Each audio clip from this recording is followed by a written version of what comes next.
जनता सरकार मोर्चे के संस्थापक सदस्य देवेंद्र बल्हारा निडर मीडिया से रूबरू हुए। उन्होंने बताया कि देश में 2 तरह की करेंसी चल रही है। बैंकों की 90% बैलेंस शीट में लोन का जिक्र नहीं है, हवा में नोट छापकर लोन दे रहे हैं। उन्होंने मांग की है कि आम जनता के साथ केंद्र सरकार लूट करना बंद करे, अन्यथा देश में बड़ा आंदोलन हो सकता है।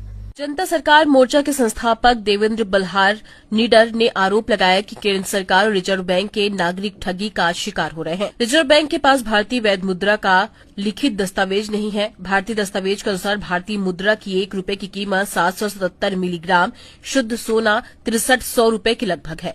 इधर पूरे मध्य प्रदेश के सभी कलेक्टरों से हमारे आवेदनों का जवाब मांगा है। अगर हम गलत होंगे तो हम कर्जदारों का कर्ज हम भरेंगे। आरबीआई से पूछा, गोल्ड तुम कहां जमा करते हो? उनका कहना है कि इंग्लैंड में सिक्योरिटी के रूप में जमा करते हैं। हमारा देश आज भी गुलाम है और देश में बैंकों में लूट चल रही है। मेरा नाम डॉक्टर देवेंद्र बल्हारा है। मैं जनता सरकार मोर्चा का संस्थापक सदस्य हूं और हम देश के अंदर शिक्षा, स्वास्थ्य, न्याय, राजनीति, खेती और धर्म में से पूंजीवाद को खत्म करने के लिए अपना मिशन शुरू किया है। हमारा मेन उद्देश्य जल, जंगल, जमीन, जानवर पर लोकल लोगों का अधिकार दिलवाना है। इसी क्रम में शिक्षा के इस मुहिम को आगे बढ़ाते हुए जब हमें बैंकों की कारगुजारी और उनकी ठगी का पता चला तो हमने आरबीआई से आरटीआई डाल करके, वित्त मंत्रालय से और भारत सरकार से आरटीआई डाल करके सवाल पूछे कि आप जो हमको कर्जे में रुपया दे रहे हो, क्या ये असली है? क्या ये भारत का रुपया है? क्या ये डिजिट है? इनकी परचेजिंग पावर और भारत के रुपए की परचेजिंग पावर बराबर है? यदि ये बराबर नहीं है तो देश के लोगों के साथ ठगी हुई है, उनकी नीलामी रुकनी चाहिए इस ठगी के नाम पर। और यदि ये बराबर है तो आप हमें कृपया लिख करके दे दीजिए।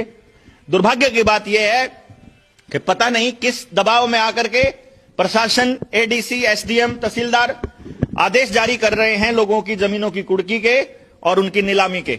हम आपके जरिए यह संदेश देना चाहते हैं कि जनता सरकार मोर्चा पूरे देश भर में लाखों लोग इकट्ठे हो रहे हैं। किसान की कर्ज मुक्ति का आंदोलन लेकर के चला हुआ है।